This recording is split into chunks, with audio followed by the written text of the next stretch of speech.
So this past weekend was my daughter's 24th birthday, and we did something super special. This was like a girls' trip that we had been planning for months. So we live in Western Kentucky, and Nashville is about a 2 hours drive from us. We go down there a couple times a year to go to the mall and to do various things. But I saw on Facebook that there was a vintage market being held at the Nashville Fairgrounds, and it's something called the Great Junk Hunt. And it is a market that travels around the country. It's kind of like a pop-up weekend market, and they do it in all these big cities across the US, and it was coming to Nashville. So I bought tickets, surprised my daughter. We made plans to go to Nashville for the day. We spent the morning shopping. We had lunch out. There were just, things we wanted to do. But the junk hunt is a 2-day event, and you can buy tickets for the entire weekend. We didn't want to have to spend the night in Nashville, so we bought early bird tickets, which meant when you got to the junk hunt, the doors opened at 4 o'clock on Friday. You could shop from 4 to 9, and early bird, because you were the first ones in. This is when all the good stuff was going to be there because all of the vendor booths had just opened. So that is what I bought tickets for. And the event was really publicized on social media, on Facebook. We're watching this thing moving across the country, getting so excited because my daughter loves to go thrifting. She loves vintage stuff, antique stuff. She has the cutest little house, and I am telling you, I walk in there and I just look around and I think, wow, like I don't have her decorating ability. I'm more modern stuff. I get it at stores. She will go to a thrift shop and find something for $1 and turn it into something completely different. Her house is absolutely adorable. It is just decorated to a T, and I envy her decorating skills. So we wanted to go down to this vintage market and just see what we could find. And really, truth be told, there's another reason we were at the market. I'll tell you a little bit later in the video. So we go down to Nashville, we spend the day, we had a great time, and we head to the Nashville Fairgrounds, which, oh my gosh, y'all, the traffic in Nashville has just become something, right? It took us like 30 minutes to get 3 miles, but we pull up to the Nashville Fairgrounds, and I have not been there in probably 15 years. They have a flea market there like once a month on certain weekends, and I went with my husband forever ago, and I just remember it being kind of dirty. It was dirt floors. It was open stalls outside. They did have some kind of indoor warehouse areas, but I remember it being kind of cold and damp. So I dressed kind of fittingly for the event. It was a cool day to begin with. So I just wore a tank top and some jeans and had on my little sling purse because I knew I wanted to be hands-free. And we decided to take my Hulking bag. We thought, okay, we can throw whatever we're buying in here. It's on wheels. It has a handle. We'll just pull it around. So we pull up to the fairgrounds in Nashville, and right away I was like, whoa, they must have redone the fairgrounds because it was so nice. There were 3 huge, like brand new looking expo centers that were lighted. They had these huge, nice, gigantic bathrooms. There was live music. There were food trucks out in the courtyard. There was grass. There was no dirt to be seen. It was really nice, and people were flooding into this flea market.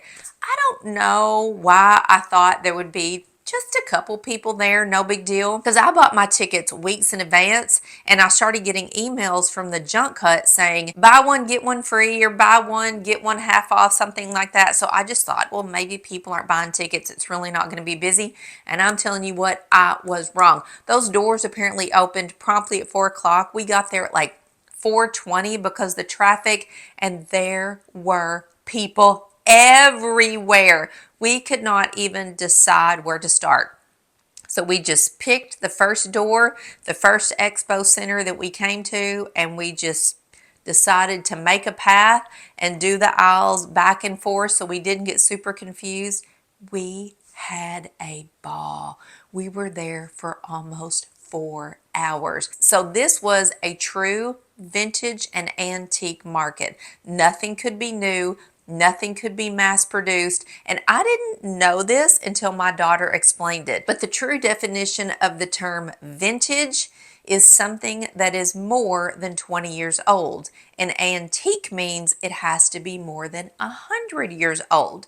Did you all know that? I truly did not know that. So we're walking around this vintage market and I'm seeing so many things that I remembered my mother having. Things that were in our home when I was a little girl.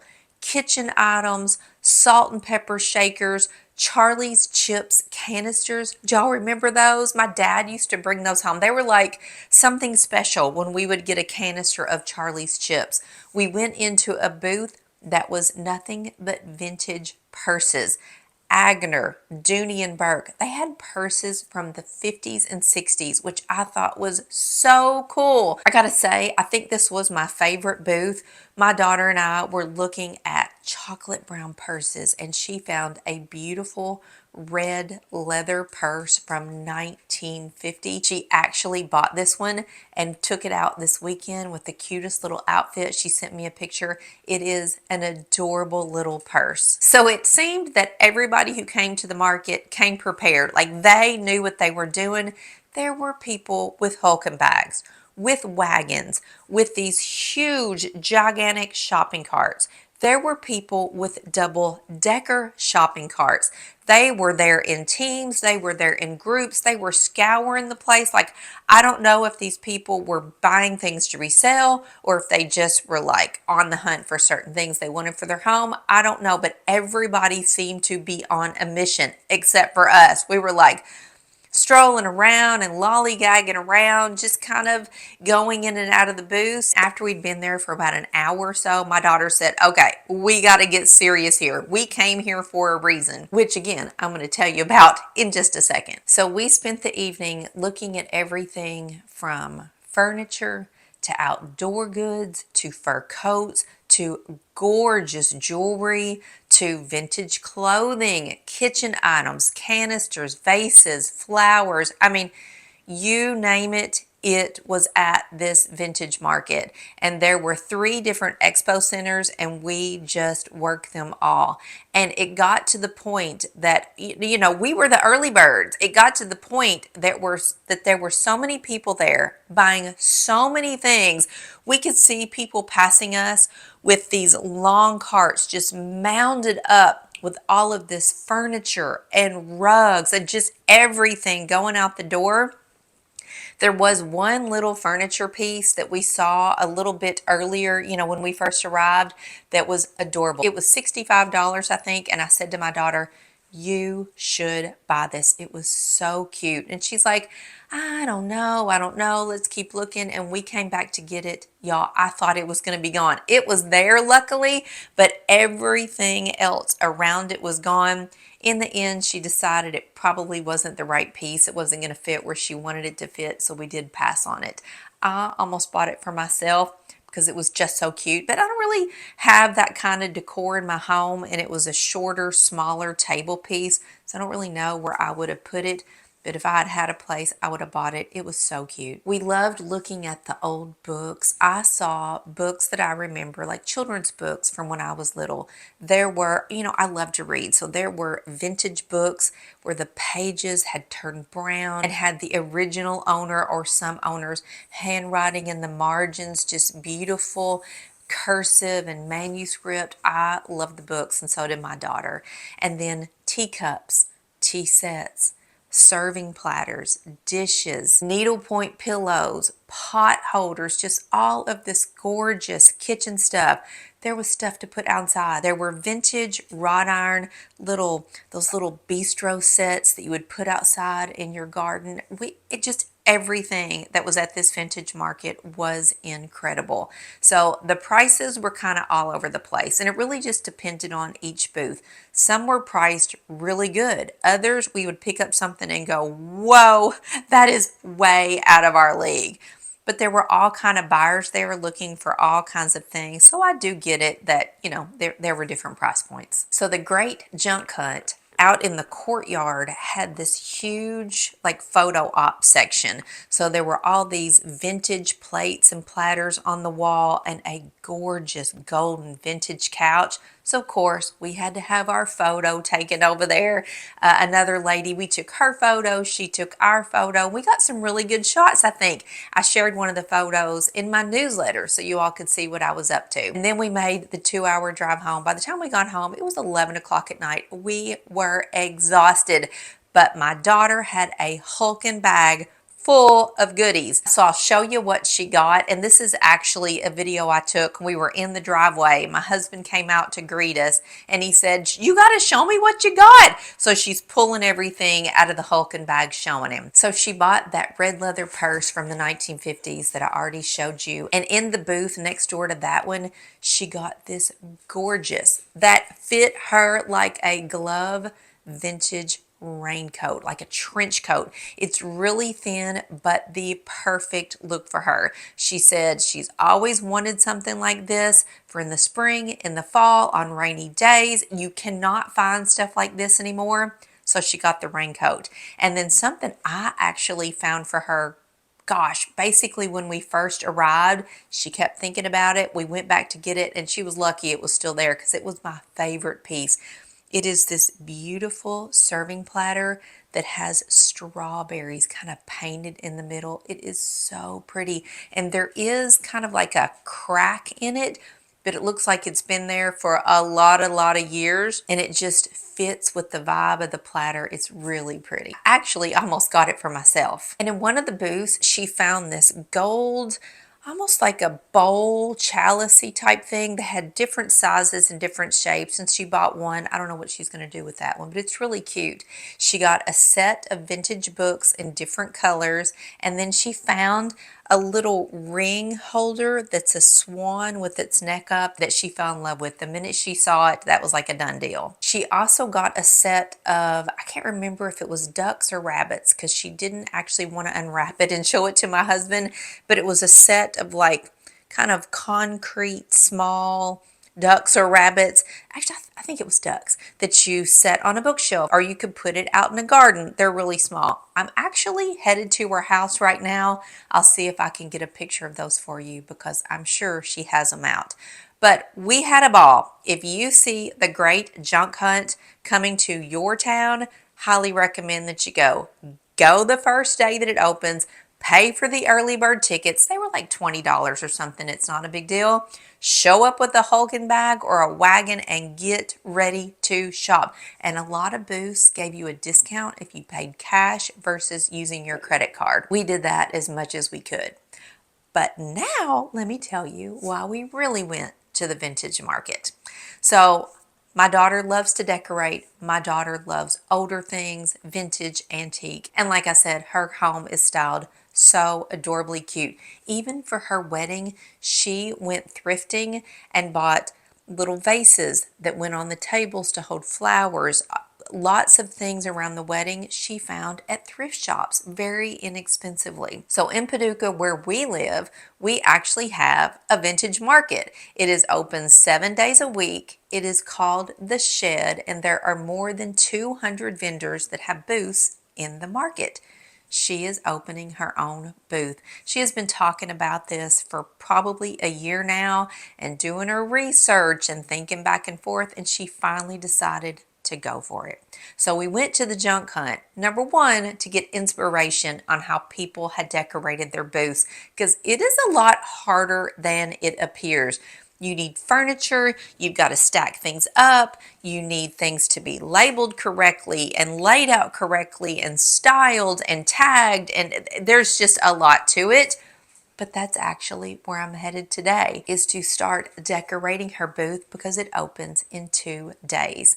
So earlier this week, my husband and I met her there and we painted her booth. She knew she wanted to paint it and she wanted it dark and moody. And I just thought, why? Like, why would you want a dark booth?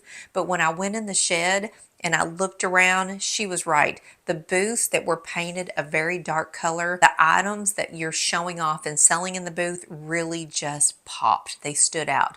So she chose this super dark chocolate brown, and my husband and I helped her paint her booth. So yesterday, my husband helped her and her husband move in all of the big pieces, all of the furniture, and they put down a vintage rug. So all of those things are set. And then today, my daughter and I are actually going to take in all of the goods and style the booth. So I'm headed to her house now. We're going to load everything up in our 2 cars and take it to the shed and start decorating her booth. And this is when things start to come to life. This is when I hope it becomes really exciting and we can kind of see the vision. And then she is opening in 2 days. She's going to share a lot of stuff on social media, but I'm going to take you to the vintage booth with us this afternoon, and you'll get to see a little bit of us styling the things. So since I'm work mom today, and my daughter she has a reference for me. When we go shopping or we go do something, she calls me flip-flop mom or tennis shoe mom, because when I'm in flip-flops, I'm definitely slower moving. She is a fast walker. I cannot move that fast. And when we went to paint her booth the other day, I just wore flip-flops and she was giving me a hard time. So today I'm dressed a little bit more appropriately. It's kind of chilly out and actually drizzling a little bit. So I'm just wearing a super soft sweatshirt, the most adorable little tennis skirt, and I had to break out my new tennis shoes. Look at this beautiful mint green, and it perfectly matches the tennis skirt that I'm wearing. Can you all see this beautiful color? It's like a dark emerald aqua, and the shoes. And this is going to be the perfect little outfit because everybody that's in there shopping is cute. All the people who are decorating their booths are dressed cute. You know my daughter's going to be dressed cute. So I had to do the look, right? And I had to be tennis shoe mom today so I can keep up with her. So she's waiting on me right now. We better get going so we can get her booth decorated. If you're in Paducah, come to the shed, check out her booth. I'll put her booth number and the location of the shed in the description box. 7 days a week, you can stop in there and shop. And I got to tell you something. I am not somebody that frequents the shed. And so my daughter is always telling me how busy and bustling the shed is. She goes in there all the time. And when we were in there painting, I was shocked. There was a constant stream of people shopping just up and down the aisles. I was amazed. And I cannot wait for her to get her booth open. And I think she's going to do really well.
So that was a ball, y'all. Her booth is adorable. If you happen to be in Paducah, I hope you check out my daughter's booth at the shed. And I'm sure I'll tell you more about the booth as things get going because I just think this is such a fabulous idea. I'm super excited for her. See you later.